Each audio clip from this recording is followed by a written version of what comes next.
Правлением Национального банка Кыргызской Республики 31 января 2022 года принято решение о повышении учетной ставки на 50 базисных пунктов до 8,5%. Решение вступает в силу с 1 февраля текущего года.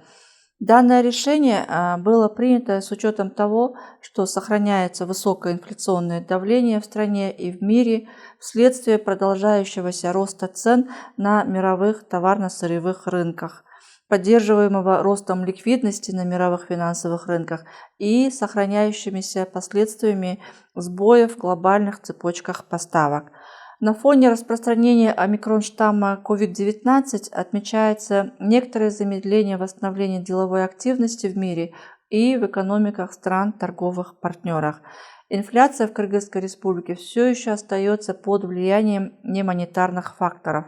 В январе на 21 число 2022 года инфляция в годовом выражении составила 11,1%. Цены с начала года выросли на 0,9%.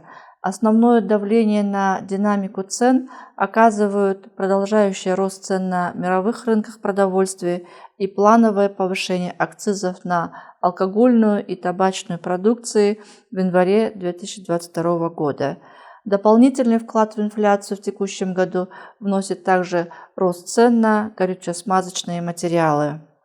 В складывающихся условиях с целью минимизации негативного эффекта внешних шоков на текущую динамику инфляции и инфляционных ожиданий, Национальный банк сохраняет намеченное ранее ужесточение денежно-кредитной политики.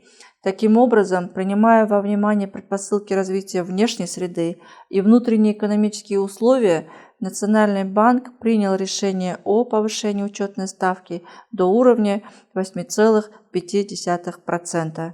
Национальный банк на регулярной основе оценивает внешние и внутренние факторы воздействия на инфляцию и в зависимости от экономической ситуации будет предпринимать соответствующие меры денежно-кредитной политики.